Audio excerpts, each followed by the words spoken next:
اعوذ باللہ من الشیطان الرجیم بسم اللہ الرحمن الرحیم۔ سورہ نساء کی آیت نمبر 34۔ انشاءاللہ آج آپ کے ساتھ میں اس کا ترجمہ و تفسیر بیان کروں گی۔ یہ ایک بہت امپورٹنٹ حکم ہے جو مردوں کے لیے بھی ہے اور عورتوں کے لیے بھی ہے، اور اس سے میں آپ کو بتاؤں گی کہ عورتوں کے ساتھ آپ کتنی ساری زیادتی نہیں کرنی ہے۔ اللہ تعالیٰ نے رخصت دے دی ہے کہ عورت کو تم مار سکتے ہو، لیکن مارنا اتنا نہیں ہے کہ جسم پر یا منہ پر کوئی عیب پڑ جائے، یعنی کوئی داغ لگے یا کوئی ہڈی وغیرہ توڑ دی جائے، اس طرح کر کے نہیں مارنا۔ یہ رخصت کیسے اور کن وجوہات کی بنا پر ہے، آج آپ کے ساتھ میں یہ بیان کروں گی۔ بسم اللہ الرحمن الرحیم۔ مرد محافظ و نگران ہے عورتوں پر، اس وجہ سے کہ فضیلت دی اللہ تعالیٰ نے مردوں کو عورتوں پر، اور اس وجہ سے کہ مرد خرچ کرتے ہیں اپنے مالوں سے عورتوں کی ضرورت و آرام کے لیے، تو نیک عورتیں اطاعت گزار ہوتی ہیں، حفاظت کرنے والی ہوتی ہیں مردوں کی غیر موجودگی میں اللہ کی حفاظت سے، اور وہ عورتیں اندیشہ ہو تمہیں جن کی نافرمانی کا، تو پہلے نرمی سے انہیں سمجھاؤ اور پھر الگ کر دو انہیں خواب گاہوں سے، اور پھر بھی اگر باز نہ آئیں تو انہیں مارو، پھر اگر وہ اطاعت کرنے لگے تمہاری تو نہ تلاش کرو ان پر ظلم کرنے کی راہ، یقیناً اللہ تعالیٰ عظمت و کبریائی میں سب سے بالا سب سے بڑا ہے۔ بے شک سارا کچھ آیت کریمہ سے ہی واضح ہو چکا ہے، اس میں تفسیر کی ضرورت نہیں ہے، لیکن چند ایک احادیث جو ہے وہ میں آپ کو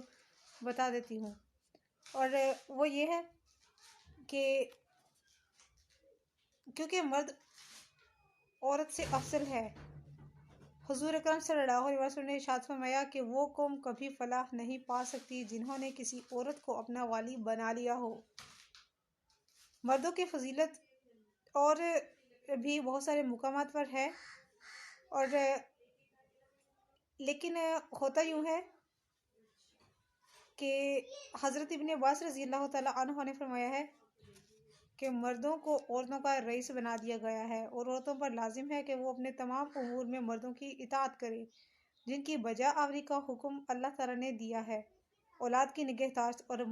مرد کے مال کی حفاظت بھی اسی میں شامل ہے۔ عورت بھی مرد کا مال ہوتی ہے، اس لیے یہاں پر اللہ تعالیٰ نے واضح فرمایا ہے واللاتی تخافون نشوزہن فعظوہن، یعنی کہ تم ان کو وعظ کرو، تم ان کو سمجھاؤ۔ وہ جس چیز کو اللہ تعالیٰ نے ہمیں شرم کے لباس سے ڈھانپا ہے، ہم ان کی حفاظت کریں، اور مردوں کی غیر موجودگی میں، یعنی کہ شوہر کی غیر موجودگی میں عورت کو اس کے مال کی اور اس کی اپنی حفاظت کرنی چاہیے۔ اگر کیونکہ آگے چل کے اور ایسے بیانات آئیں گے اور ایسی چیزیں آئیں گی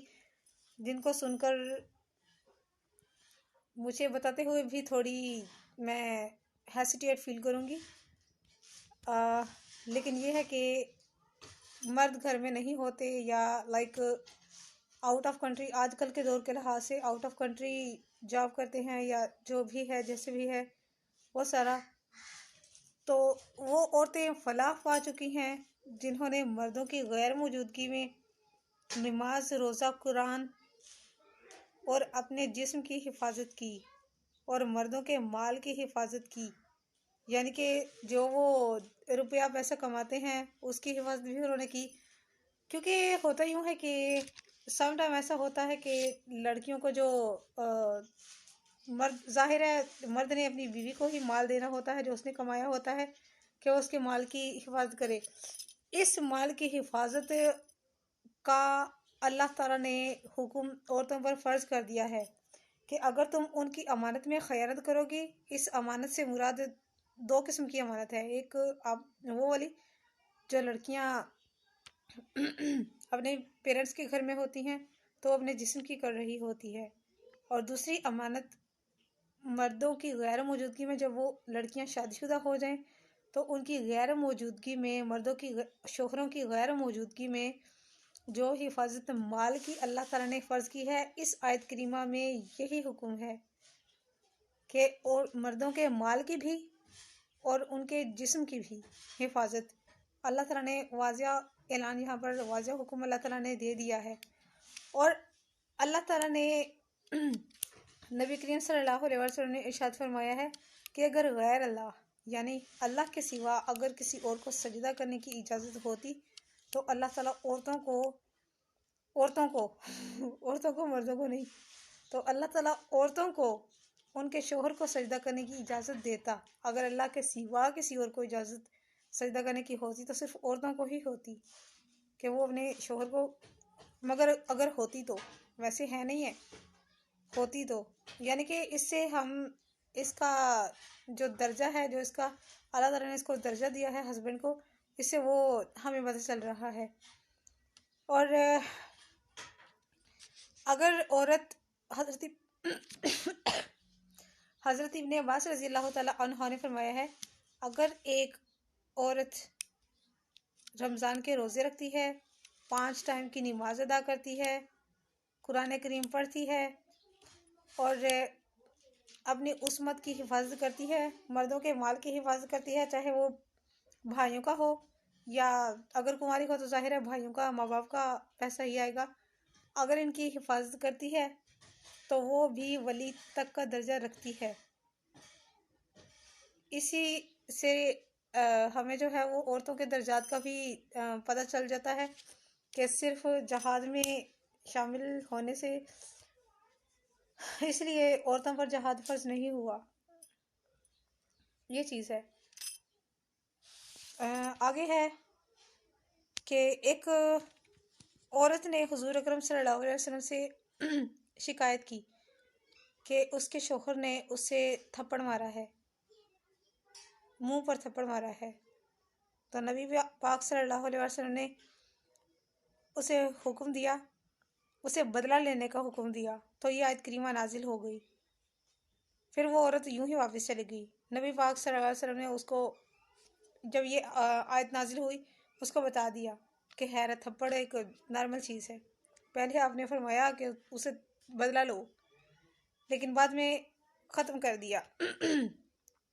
اللہ تعالیٰ نے اس آیت میں سب کچھ واضح طور پر، اس کے ترجمے سے ہی ساری چیز ظاہر ہو جاتی ہے۔ اللہ تعالیٰ نے واضح طور پر بتا دیا ہے کہ اگر مارنا ہے تو کیوں مارنا ہے، اور اگر مارنا ہے تو کتنا سارا مارنا ہے۔ کرنا یوں ہے کہ اگر تمہیں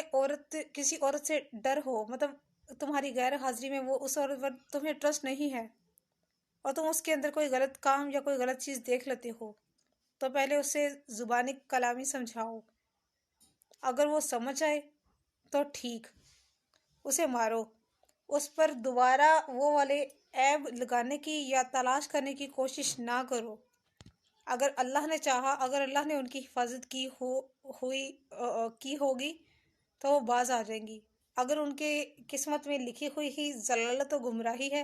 تو ان کو اپنے خواب گاہوں سے الگ کر دو۔ اس سے مراد ہم بیڈ لے سکتے ہیں، کمرہ اتنی جلدی الگ نہیں کرنا، اس سے مراد ہم لوگ خواب گاہ سے مراد ہم فی الحال یہاں پر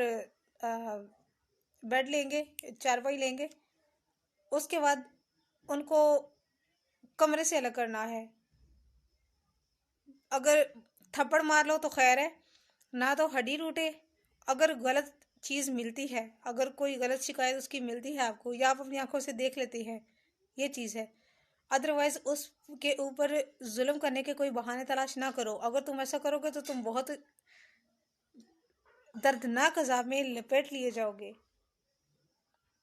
کیونکہ عورتیں تمہاری محتاج ہیں۔ اس لیے عورتوں کے اوپر ظلم کرنے کی کوشش نہ کرو، نہ ان کے اوپر بہانے تلاش کرو کہ تم ان کو ٹارچر کرو، گالی گلوچ نہ کرو، لان تان نہ کرو،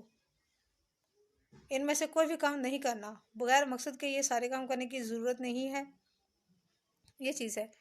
رسول پاک صلی اللہ علیہ وسلم نے ارشاد فرمایا، میں نے کچھ اور چاہا تھا، اللہ نے کچھ اور فرما دیا، مطلب اس عورت کو آپ نے فرمایا کہ بدلہ لو اسے، بہرحال بعد میں پھر وہ کر دیا۔ فَالصَّالِحَاتُ قَانِتَاتٌ، نیک اور صالح عورتیں وہ ہیں جو اپنے خاوند کی اطاعت کرتی ہیں اور اس کی غیر موجودگی میں اس کی عزت اور مال کی حفاظت کرتی ہیں، جیسے میں نے آپ کو ابھی ایکسپلین کر کے بتا دیا کہ ایسا نہ ہو کہ ہسبینڈ آپ کے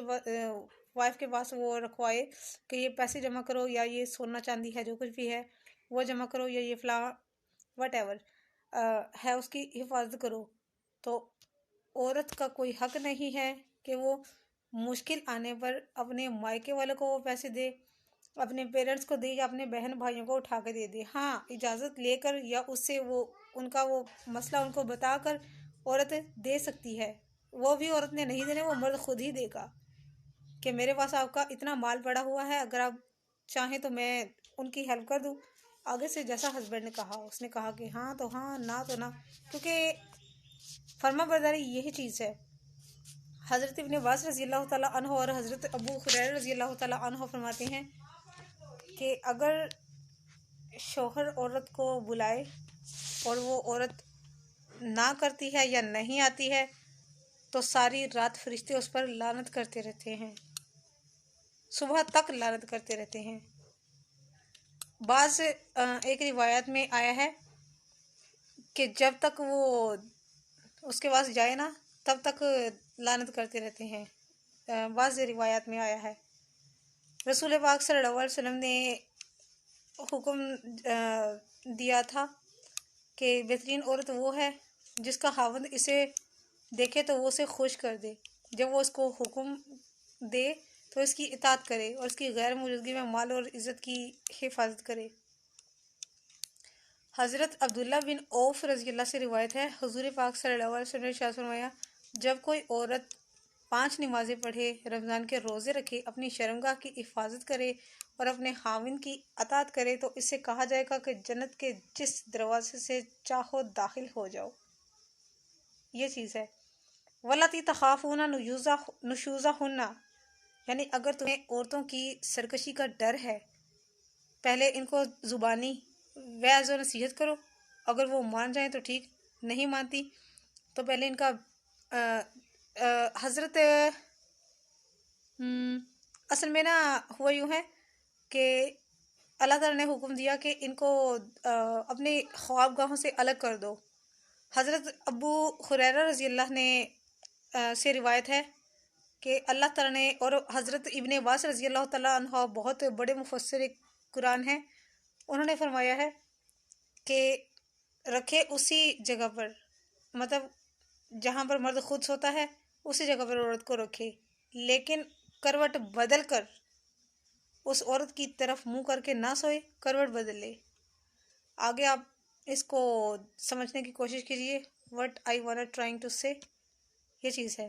اور اسے بات چیت کرنا ترک کر دے، اس کے ساتھ بات نہ کرے، یعنی ناراضگی جو ہے نا وہ منہ سے ظاہر کرے۔ رسول پاک صلی اللہ علیہ وسلم، دوسرے مفسرین کرام نے پوچھا، یا رسول اللہ، عورت کے ہم پر کیا حقوق ہیں؟ آپ نے فرمایا کہ جو تم کھانا کھاؤ تو انہیں بھی کھلاؤ، جو تم پہنو انہیں بھی پہناؤ۔ اس سے مراد یہ نہیں ہے کہ آپ پینٹ شرٹ پہنتے ہو تو اس کو بھی پینٹ شرٹ پہناؤ، لیکن یہ کہ جتنی کوالٹی کا، اچھی کوالٹی کا آپ لباس خود پہنتے ہیں اتنا ان کو، جوتے وغیرہ سب کچھ، یہ چیز ہے۔ اور ان کے چہرے پر نہ مارو، اور نہ ایسی جگہ پر مارو کہ ان کی ہڈی ٹوٹ جانے کا وہ ہو، خطرہ ہو۔ وَاضْرِبُوهُنَّ، اگر وعظ و نصیحت سے یہ باز آ جائیں تو ٹھیک، نہ آئے تو ان کو مارو، معمولی مار پیٹ سکتے ہو۔ رسول پاک صلی اللہ علیہ وسلم نے حجۃ الوداع کے موقع پر فرمایا، عورتوں کے معاملے میں اللہ سے ڈرو، وہ تمہارے خدمت گزار اور محتاج ہیں، تمہارا حق ان پر یہ ہے کہ وہ اس شخص کو گھر میں داخل نہ ہونے دیں جس کو تم ناپسند کرتے ہو، یعنی اس مرد کو، عورت بھی ہو، اس انسان کو، خواہ وہ مرد ہو یا عورت، گھر میں نہ گھسنے دیں اس کی غیر موجودگی میں۔ ظاہر ہے وہ نہیں ہوگا تو گھر میں موجود نہیں ہوگا تبھی وہ اس کو کوئی لڑکی یا عورت اس کو آنے دے گی نا، لیکن اگر ایسا ہوتا ہے تو ان کی غیر موجودگی میں یا ان کی موجودگی میں اس کو آنے دینا ہی نہیں ہے، اس سے تعلق آپ نے رکھنا ہی نہیں ہے، مطلب لڑکیوں نے اس سے تعلق رکھنا ہی نہیں ہے، یہ چیز ہے۔ پھر فرمایا اگر وہ مان جائے، یعنی کہ اگر کوئی غلطی اور عورت کرتی ہے تو وہ مان جائے تو ٹھیک، ورنہ اللہ تعالیٰ نے عورت کو مارنے کی اجازت دی ہے، لیکن وہ اس طرح مارے کہ کوئی نہ ہڈی ٹوٹے اور نہ وہ